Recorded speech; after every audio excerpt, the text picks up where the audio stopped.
He is joining from Karachi. कहता हूँ सुनिए सुनिए एक बात और सुनिए। लेकिन मेरी वाइफ है, पीछे बच्चों को संभाल रही होती है। नहीं नहीं नहीं, ये बहुत हुआ है इतिहास में कि अध्यात्म का काम पुरुषों ने हथिया लिया और महिलाओं को कहा कि तुम तो जाओ चूल्हा चौका करो या बच्चे संभालो। बहुत शोषण हुआ है महिलाओं का इसी भेद के नाते कि ज्ञान लेकर क्या करेगी। इन छुटकों से मेरा रिश्ता बड़ा गजब रहता है। स्टेशन नहीं चलने देती है। क्या नाम रखा उसका? उसका नाम है सर योजना।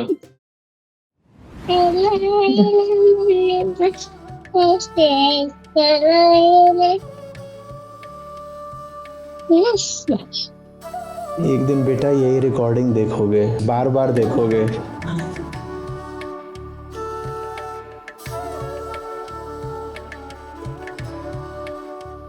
So next, he is joining from Karachi, and he just wanted to share a few words. You're on screen with Acharya ji. Okay, very good, sir. So, I wanted to tell you that at the end of 2024, my second daughter was born. And the whole year I've been thinking that why did I not listen to you before that? Because she has been a pain. Session नहीं चलने देती है and we have to take care of her all the time. लेकिन life has become wonderful again, sir. I'm very thankful I can express this in words. And क्या नाम रखा उसका? उसका नाम है सर योजना।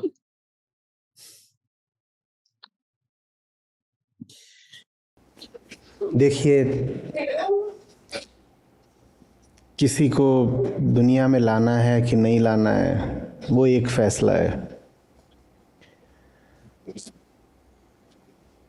और वो फैसला विवेक से लेना चाहिए। आहा हा। लेकिन जो कोई पैदा हो गया, अब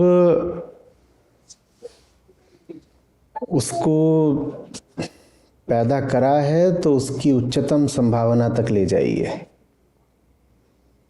हर बच्चा जो पैदा हुआ है वो एक हक के साथ पैदा हुआ है। वो मांगेगा माँ बाप से अपना हक, मांगता ही रहता है। जन्म दिया है तो जन्म से मुक्ति भी दो।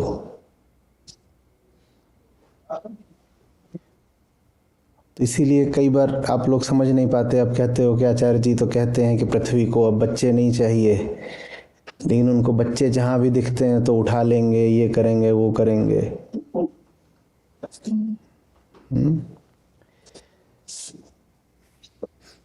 क्योंकि बच्चे अब है ना, जो कोई है जीव, जो भी कोई प्राणी है वो हमारे प्रेम का अधिकारी है।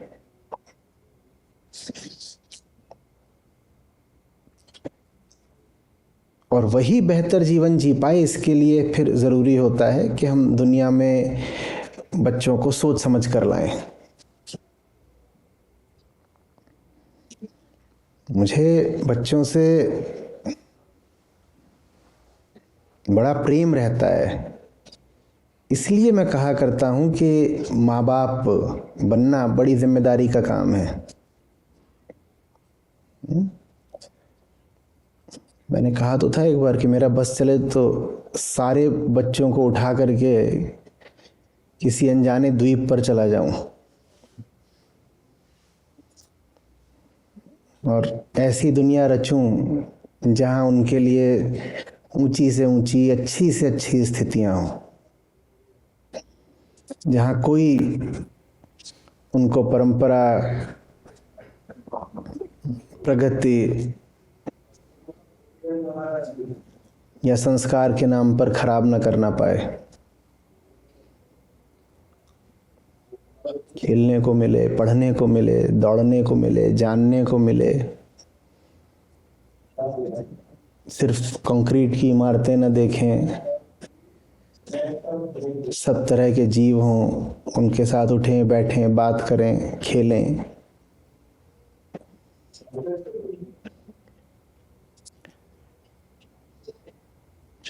तो अब बच्ची आई है आपकी ज़िंदगी में, तो अब कहता हूँ ना कि उसको बड़ा करने के लिए आपको बड़ा होना पड़ेगा।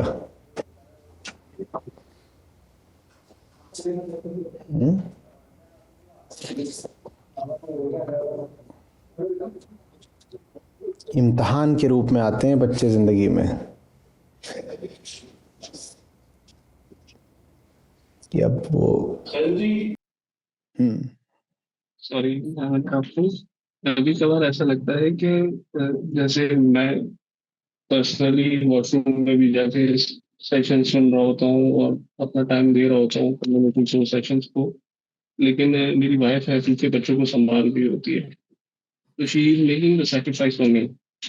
सो is it the right way to do it? Because अगर मुझे पहले बड़ा होना है फिर ही मैं बच्चों को बड़ा कर सकता हूँ, और फिर ही मैं अपनी वाइफ को भी उस तरीके से, तो नहीं हो पाएगा ऐसा। नहीं नहीं नहीं, ऑनलाइन में तो ये सुविधा रहती है। वहाँ अगर बच्चे कुछ आवाज़ कर भी देंगे तो वो आवाज़ और लोगों तक तो पहुँचेगी नहीं ना। अगर सामने आपको आकर बैठना हो, फिजिकल सेशन हो, तब तो समझ में आता है कि बच्चों को लेकर आना मुश्किल है।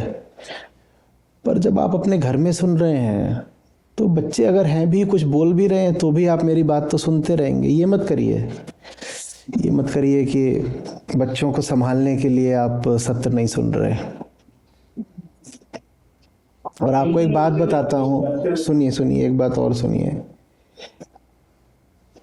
आपको ऐसा लगेगा कि बच्चे अगर अभी स्क्रीन के सामने हैं तो बस परेशान ही कर सकते हैं, हाँ, या शोर ही मचा सकते हैं, पर ऐसा है नहीं। जो ये बातचीत हो रही होती है ना, ये एक माहौल का निर्माण करती है।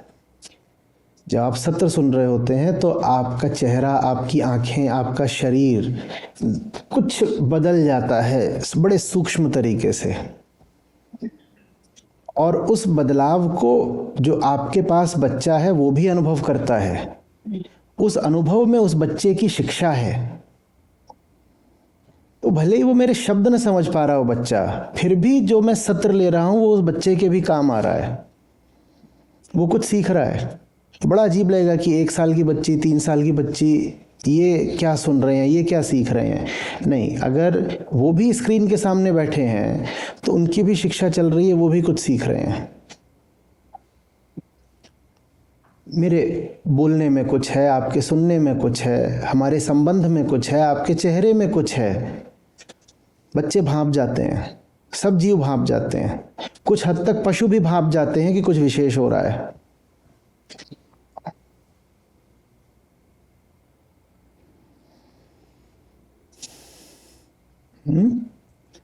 तो ये मत करिए कि बच्चों को तो अभी कुछ आध्यात्मिक हो रहा है तो इससे दूर रखना है ना, और दूर रखने का काम माँ का है, तो जब सत्र चल रहा है तो माँ बच्चियों को लेकर के अलग कमरे में चली गई।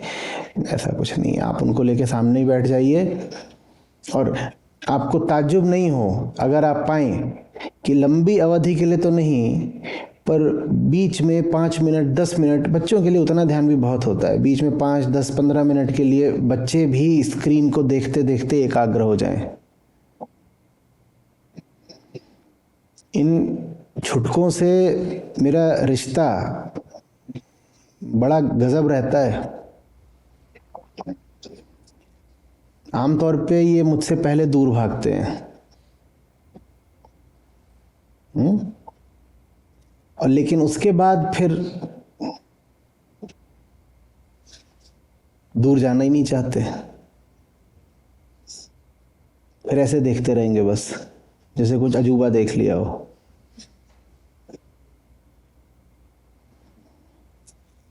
ठीक है, अभी भी जो हो रहा है ये ठीक है। देखिए अभी आप मुझे सुन रहे हैं, आपका चेहरा कोई देख रहा होगा तो उसे लगेगा आप ध्यान में हैं। बच्ची है, माँ है, ऐसा लगेगा कि माँ बच्ची को अभी दुलरा रही है और वहाँ, लेकिन सीख बराबर की चल रही है। ये बात आपको अभी समझ में नहीं आएगी, लेकिन सीख तीनों लोगों को मिल रही है। आपको आपके तरीके से मिल रही है, उनको उनके तरीके से मिल रही है।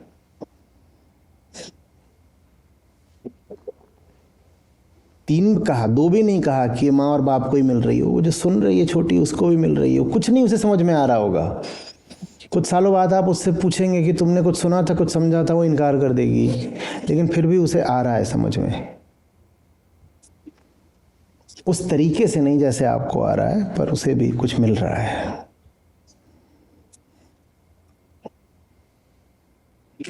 एक तालाब के पास ले जाएं, शांत जगह पर ले जाएं, किसी वन में ले जाएं, क्या बच्चे भी वहां शांत नहीं हो जाते? माहौल तो बच्चे भी भांपते हैं। और हम जो बात कर रहे हैं ना, ये एक एनवायरनमेंट है, ये एक इकोसिस्टम है, ये एक माहौल है।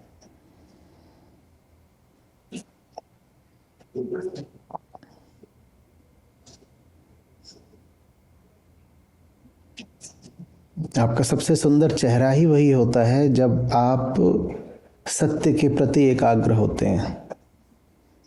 और वो सुंदरता बच्चे भी देख लेते हैं, कहते हैं मम्मी आज कुछ अलग लग रही हैं। आज नहीं, इतनी सी देर के लिए, 2 घंटे के लिए। जब आप लोग सत्रों में बैठे होते हैं उस समय ये हमारे फोटोग्राफर बंधु कई बार आप लोगों की फोटोज ले लेते हैं, वही जो ऑडियंस रिकॉर्डिंग हो रही होती है ना। और साधारण चेहरों की भी इतनी खूबसूरत तस्वीरें आती हैं। क्यों? सिर्फ इसलिए क्योंकि वो ध्यानस्थ हैं। और वो सौंदर्य क्या बच्चा नहीं देख पा रहा? उसी सौंदर्य में सब कुछ है, उसी में सत्य है, उसी में शिव है।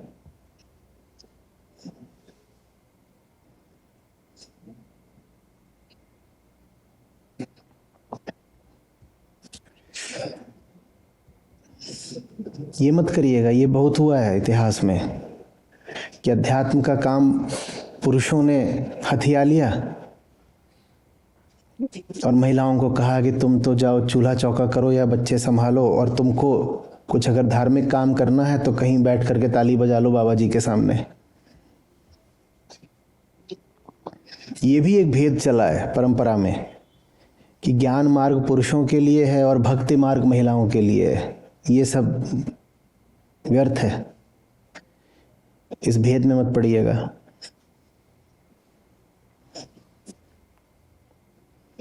बहुत शोषण हुआ है महिलाओं का इसी भेद के नाते कि ज्ञान लेकर क्या करेगी, तू एक काम कर, ये फलाना भजन गा ले, फलाना मंत्र जप ले, इतना तेरे लिए बहुत है, या फलाना कर्मकांड कर ले, इतने में तेरा हो जाएगा। तू क्या करेगी ये ज्ञान की पुस्तकें पढ़ के? ये मत होने दीजिएगा।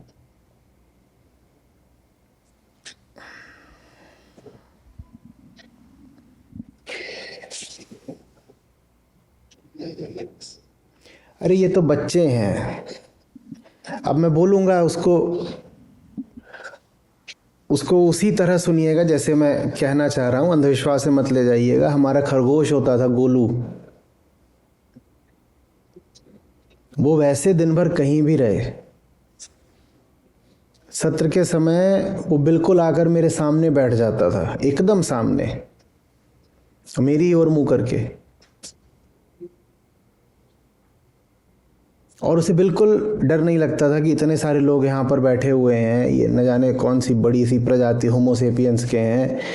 वो अपना भाग के रास्ता बनाकर आता था, मैं बात कर रहा होता था, वो सामने बैठ जाता था।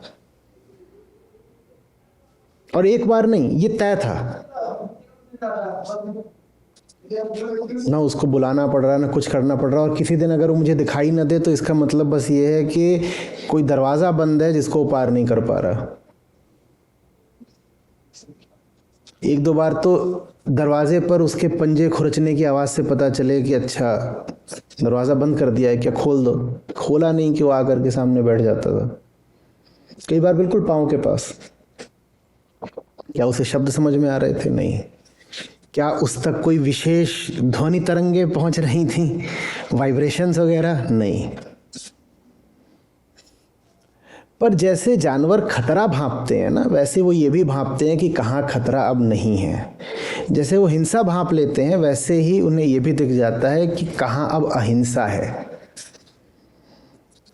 सोचिए ना, हर जानवर खतरा भांप लेता है ना, तो फिर ऐसे ही वो ये भी भांप लेता है कि अब कौन सा मनुष्य उस स्थिति में आ गया है कि अब हिंसा नहीं करेगा।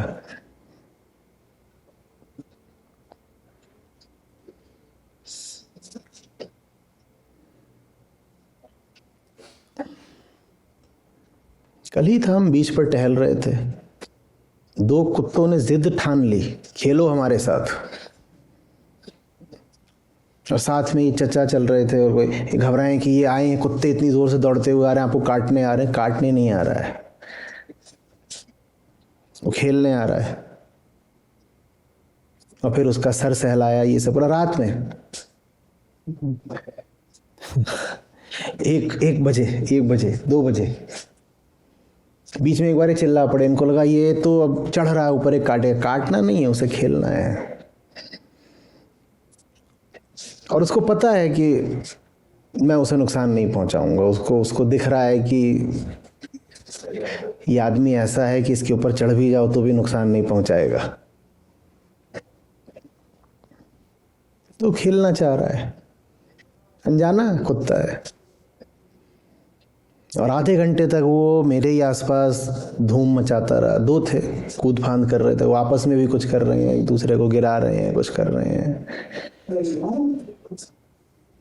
और यही आपके चेहरे पर हिंसा आ जाए, वो हिंसा आपकी वाणी में भी आएगी। कुत्ते सूंघते बहुत हैं, हो सकता है आपकी गंध बदल जाती हो। ऐसा हो सकता है कोई शोध हुआ भी हो, थोड़ा सा आप रिसर्च करेंगे तो मिल जाएगा कि क्या क्रोध में आपकी गंध बदल जाती है। निश्चित रूप से बदलती होगी। तो कुत्ते हिंसा सूंघ भी लेते होंगे।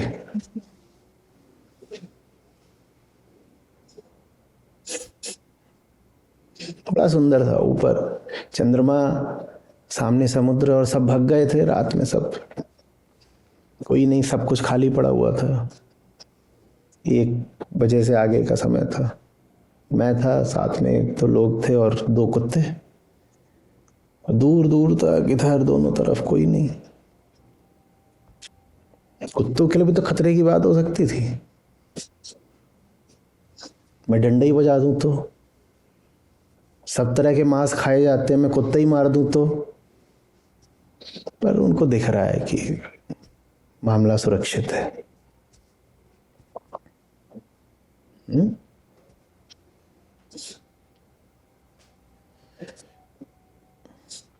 गीता में क्या कह रहे थे कृष्ण कि कोई अगर मेरी ओर एक कदम भी बढ़ा दे तो वो कदम निष्फल नहीं जाता, भले ही फिर वो वापस लौट जाए,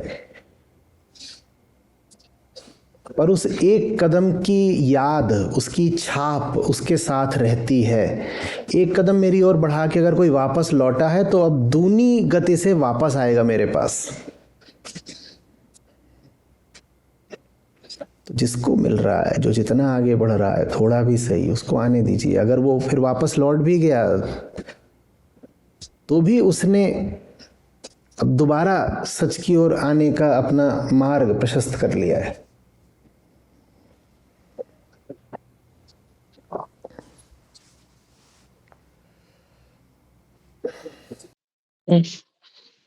बताओ।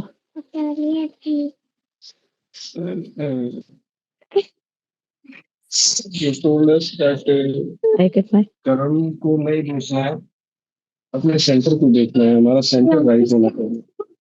नहीं नहीं सुनाई कर्म, दिया। आपने हमेशा बोला है कि हमें अपना सेंटर देखना है, कि सेंटर राइट होना चाहिए। कर्म पे ध्यान नहीं देना है। कर्म अपने आप ठीक हो जाएगा जब सेंटर ठीक होगा।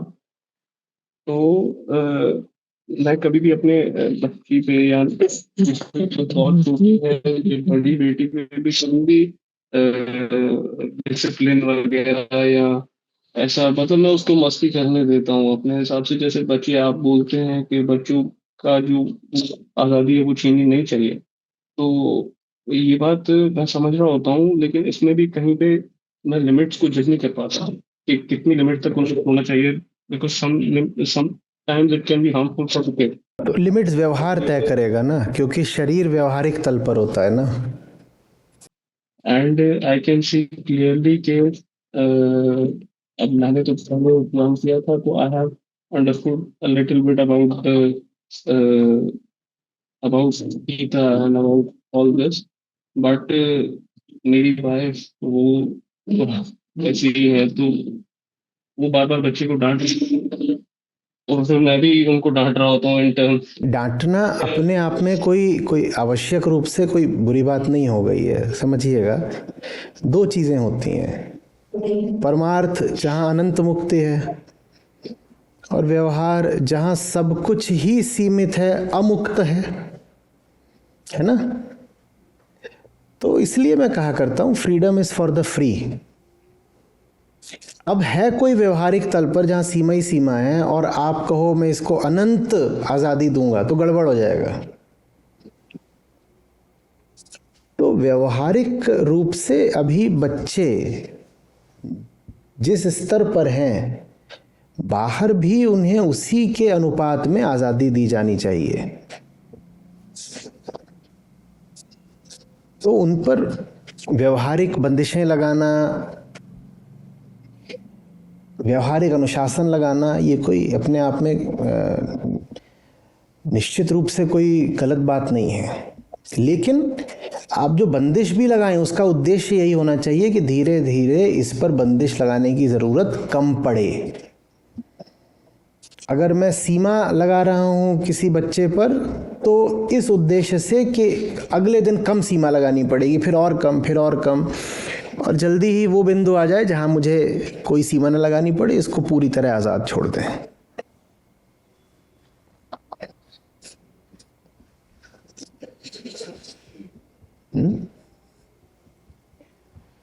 सीमाएं भी लगाएं तो उसके हित में, अपने अहंकार के कारण नहीं, या अपने अज्ञान के कारण नहीं। कि पारंपरिक सीमा है, लड़कियों पर लगनी चाहिए पारंपरिक ये सीमा, तो लगा दी, वैसे नहीं। बच्ची के हित में है अगर कोई लक्ष्मण रेखा, तो जरूर खींच दीजिए, अन्यथा नहीं। और हित क्या है उसका, ये जानने के लिए पहले अभिभावक को जागृत होना पड़ेगा। नहीं तो जो पारंपरिक व्यवस्था रही है, आप उसी को बच्ची का हित समझ लेंगे और वो गड़बड़ हो जाएगी।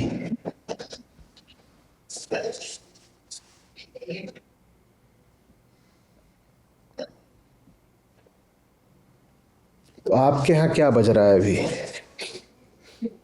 It's half hour behind Indian time. हो गया ना, 2026 तो आपके यहाँ भी लग गया। चलिए, बढ़िया है, बढ़िया है। आपको भी। My daughter would like to sing something to me. Come here.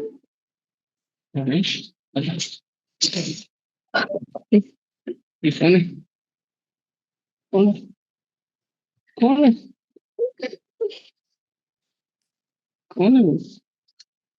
आपको पता है ना? कौन है वो? So we speak Hindi at home. Do you understand Hindi? एक दिन बेटा यही रिकॉर्डिंग देखोगे, बार बार देखोगे।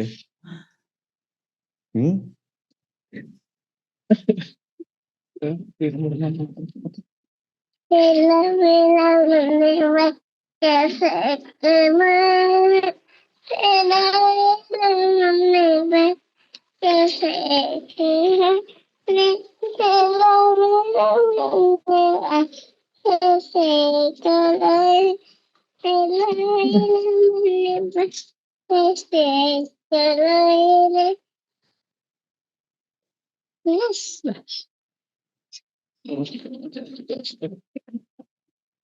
Thank you. Thank you. जैसे तुम्हें मेरी बातें समझ में नहीं आती, फिर भी तुम भी कह देते हो, सब लोग कह देते हैं अच्छी थी, वैसे ही हमें भी तुम्हारा गाना तो समझ में नहीं आया, लेकिन अच्छा था।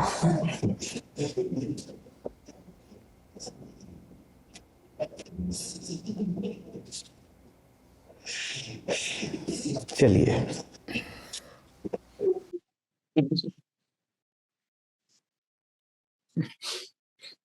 Thank you very much sir. Thank you for स्वागत है, स्वागत है।